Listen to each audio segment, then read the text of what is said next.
Bonjour à toutes et à tous et bienvenue sur Grand Littoral TV pour cette nouvelle édition du journal de la rédaction ce mardi 2 octobre. Comme toujours, vous le savez, on démarre ces 8 minutes d'infos avec les prévisions météo dans la région. Malheureusement, une journée assez maussade annonçant ce mardi sur tout le littoral Côte d'Opale, l'Aude-Marois et la Flandre. Personne n'échappera à la grisaille et aux averses presque continues. Parfois quelques bruines légères par intermittence, parfois des averses plus intenses. Une vraie journée d'automne avec 17 degrés quand même pour les températures maximales à Dunkerque, Boulogne et à Calais, 16 degrés à Saint-Omer. On en reparle bien évidemment juste après ce journal. À la une, d'abord, allons au sud de Calais, près de Guînes, à Andres précisément, où les habitants sont sans médecin depuis cet été. Le généraliste qui officiait là depuis des années a quitté la commune fin juillet et n'a toujours pas été remplacé, laissant près de 5000 patients démunis. Certains sont d'ailleurs des personnes amputées ou atteintes de pathologies sévères et qu'il faut suivre régulièrement, telles que la maladie de Parkinson ou encore des maladies cardiaques. Depuis 2 mois, le maire d'Andres a tenté plusieurs solutions, plusieurs pistes pour trouver un remplaçant, mais rien n'y fait. Il ne trouve pas de médecin prêt à venir s'installer dans la commune et il commence d'ailleurs à perdre patience. Explication au micro de Corentin Escaillé. En fait, on parlerait de désert médical, mais là on est à 15-20 km de Calais, qui est une grande ville, avec un potentiel médical certain.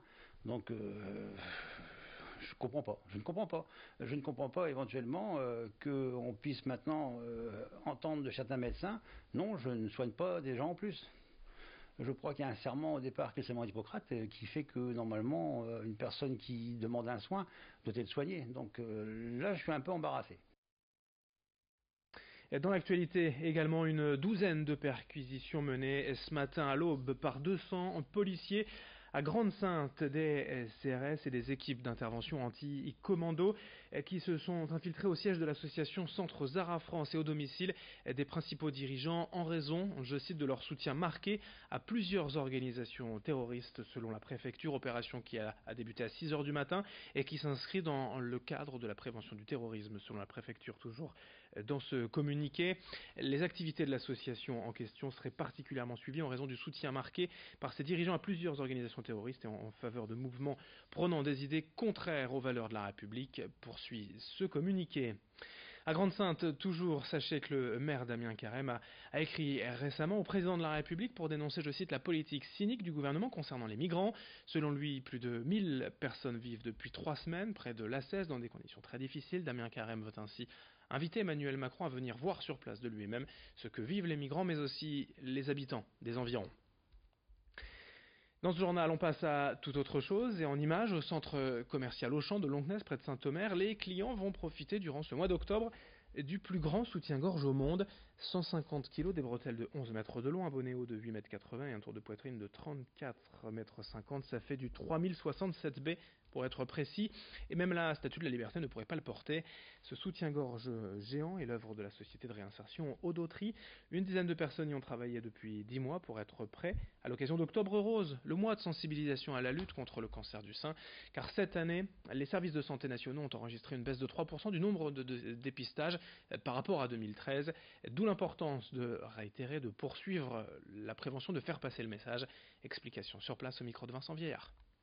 Moi, ce que je voudrais, c'est qu'on tue ce crabe définitivement. Là, aujourd'hui, un cancer qui est dépisté à temps peut être guéri, peut être soigné. Nous, les dames, on veut les garder le plus longtemps possible. On veut qu'elles se soignent, on veut qu'elles aillent se faire dépister. La couleur rose, c'est symbole de dépistage. Mesdames, allez vous faire dépister. Mais ça peut en effet toucher les hommes. Et quand on fait une collecte de fonds aujourd'hui pour Oscar Lambret, pour la recherche contre le cancer du sein, c'est aussi pour l'ensemble des cancers, finalement. Pour finir ce journal, cette information aussi, le grand angle de la rédaction, les 170 ans du phare de Calais fêté ce week-end. Construit en 1848, l'édifice mesure 50 mètres de haut. Il avait une portée à l'époque de 40 km, 300 marches et la visite est signée Louis Caillé.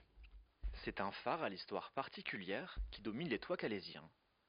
Construit à l'origine en 1848 sur un bastion militaire pour faire face aux Anglais, le phare résiste aujourd'hui à un autre assaut, celui du temps.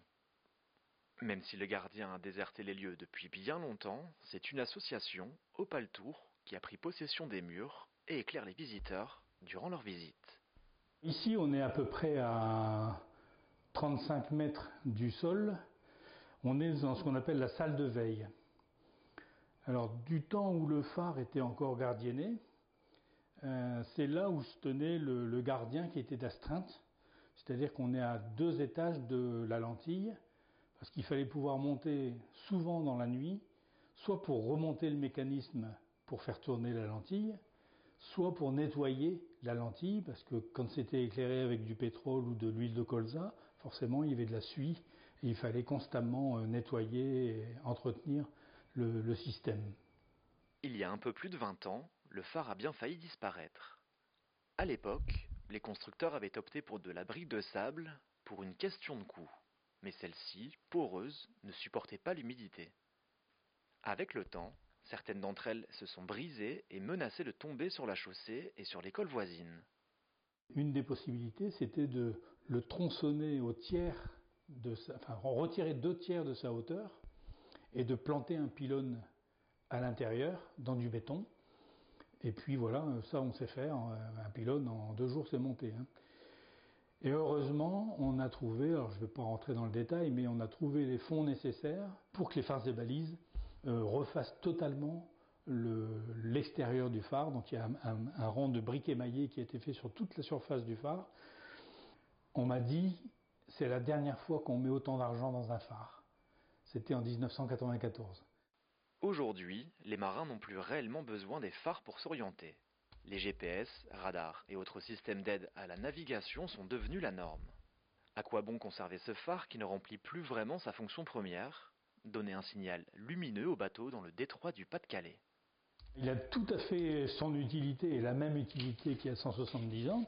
Alors, le phare de Calais, c'est un phare d'atterrissage. C'est-à-dire, c'est pour les navires qui croisent au large, c'est une aide à la navigation, puisque chaque phare a un code visuel, de jour comme de nuit. Le code de jour, c'est tour blanche, manchon noir. Il n'y a que le phare de Calais qui est comme ça dans les environs. De nuit, c'est le code lumineux. Donc nous, c'est 4 éclats groupés avec un cycle de 15 secondes. Alors chaque éclat a une durée précise, mais rien que les 4 éclats groupés, ça nous différencie largement des quelques phares qui vous alentourent. Pour se hisser en haut du balcon, après de 50 mètres, il faut grimper les 271 marches. Une fois perché, le spectacle qu'offre la vue est exceptionnel. En face, les côtes anglaises, à l'ouest, le Cap Grinet. On comprend mieux, dans le contexte de l'époque, la nécessité de pouvoir observer ce qui se passe en mer. Fin de ce journal, merci à vous de l'avoir suivi. D'autres infos, bien évidemment, dès les prochaines minutes sur Grand Littoral TV. Très belle journée à toutes et à tous.